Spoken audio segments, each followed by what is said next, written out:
اپنا مال اللہ کی نسبت پر لگاوے. نسبت خداوندی پر جو مال جو چیز لگے گی اس میں برکت ہوگی، اور جو چیز خواہشات پر لگے گی وہ تباہ و برباد ہوگی اور آسمان سے عذاب لے کر آئے گی. اس لیے کوشش اپنے آپ کو بچاوے اس سے، اپنی اولادوں کو سادگی اور مجاہدے کا عادی بنا کہ ہماری اولادیں بھی اس کی عادی بنیں، وہ بھی خواہشات کی زندگی پر نہ جاویں. اپنی بچیوں کو حیا کے ساتھ رکھیں. حیا یہ زیور ہے ایمان والی عورت کا.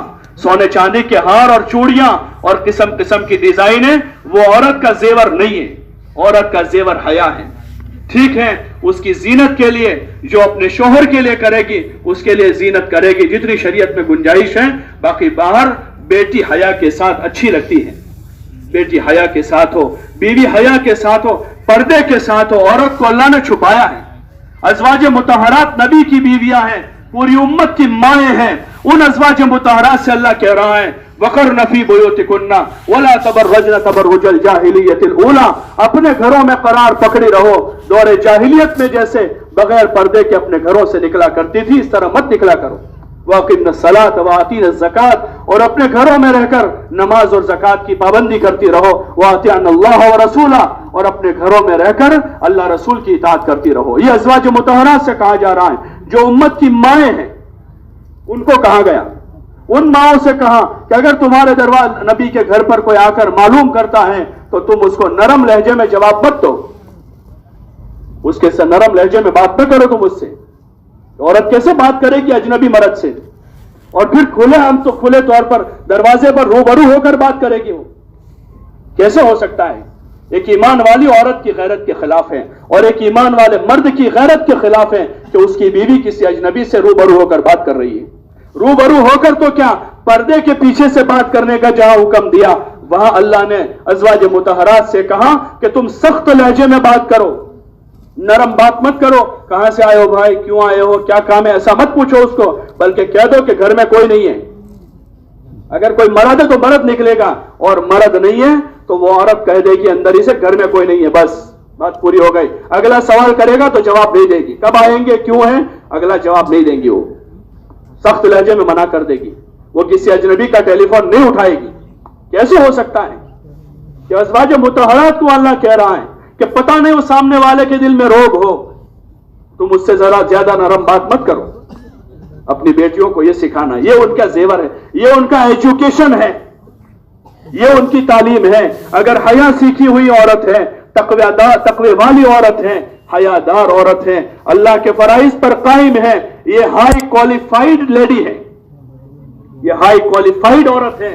اور اگر تقوی نہیں ہے اس کی زندگی میں، حیا نہیں ہے، تو اس سے بڑی جاہل کوئی نہیں ہے، چاہے وہ ڈاکٹر، انجینئر، وکیل یا سائنٹسٹ بن کر کسی کرسی پر بیٹھی ہو. اس سے جاہل عورت نہیں ہے، کیونکہ اس کو اپنے ذات کے دین کے بارے میں علم نہیں ہے، اس کو اپنی حیا کا پتہ نہیں ہے، اس کو اپنی عزت کا پتہ نہیں. یہ جتنے دنیا بھر میں ریپ ہو رہے ہیں اور جتنی ساری فساد ہو رہا ہے وہ اس بنیادی فریضے کے چھوٹنے کی وجہ سے ہو رہا ہے.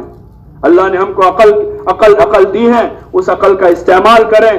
اندھوں کے پیچھے اندھے نہ بنیں، اندھوں کے پیچھے اندھے نہ بنیں. سب بیناؤں کے بینا اور سب سے بڑے عقل والے اور علم والے امام الانبیاء والمرسلین حضرت محمد صلی اللہ علیہ وسلم کی بیٹی حضرت سیدہ فاطمہ رضی اللہ عنہا جو جنت کی عورتوں کی سردار ہے، جو حضرت حسن و حسین کی ماں ہے. اس بیٹی کو کبھی کسی غیر محرم نے زندگی پر نہیں دیکھا ہے، جو جنت کی عورتوں کی سردار ہے. کسی غیر محرم نے زندگی پر نہیں دیکھا. اپنے گھر میں رہی، وہ سب سے کامیاب خاتون ہے جو جنت کی عورتوں کی سردار ہے. اپنے گھر میں رہی، اپنے گھر کا سارا کام خود ہاتھ سے کرتی تھی. عورت کا تو یہی، اس کا تو ہوم سائنس اور ہوم ورک، گھر کا کام اور گھر کا سائنس اس کو پڑھانا ہے. یہ اس کا علم ہے، یہ اس کا ایجوکیشن ہے کہ ماں کے ساتھ کیسے رہنا، ساس کے ساتھ کیسے رہنا، شوہر کو کیسے ٹیکل کرنا، بچوں کی کیسی پرورش کرنا، اپنے پڑوسیوں کے ساتھ کیسے سیٹ کرنا، آنے والے مہمانوں کو کیسے مینیج کرنا. یہ اس کا ایجوکیشن ہے. گھر کی اکونومی کو کیسے سنبھالنا ہے، گھر کی اکونومی کو کیسے سنبھالنا ہے کہ شوہر کا آمدنی کم ہے تو کم آمدنی میں گھر کیسے چلانا ہے. یہ اس کو سکھانا ہے. اس کو کیا ضرورت ہے لو پڑھنے کی، اور اس کو کیا ضرورت ہے سائنس پڑھنے کی، اس کو کیا ضرورت ہے میتھس پڑھنے کی. اس کی ضرورت تو یہ ہے کہ گھر کی اکانومی کو کیسے کنٹرول کر کے اس گھر کو آباد کرنا ہے، اپنے گھر کے بچوں کی کیسی تربیت کرنی ہے، اپنے شوہر کو کیسے ٹیکل کرنا ہے، اپنے ساس اور خسر کے ساتھ کیسے رہنا ہے، اپنے پڑوسیوں کے ساتھ کیسے برتاؤ کرنا ہے، اپنے مہمانوں کو کیسے مینج کرنا ہے، یہ اس کا بنیادی ایجوکیشن ہے۔ ایک عورت ہونے کے ناطے اگر اب اس کو عورت ہونا باقی رکھنا چاہتے ہیں تو اس کو یہ علم سکھانا ہے جو علم حضور صلی اللہ علیہ وسلم نے سکھایا ہے۔ پھر اگر ضرورت کے لیے اس کو ہندی انگریزی تھوڑی پڑھانی ہے تو ضرورت کی تھوڑی ہندی انگریزی اس کے پردے کے ساتھ پڑھا دیا جاوے، ورنہ کسی بزرگ سے کسی نے پوچھا کیا کوئی عورت کوئی لڑکی کسی مولانا سے قرآن شریف سیکھ سکتی ہے، یعنی بالغ لڑکی؟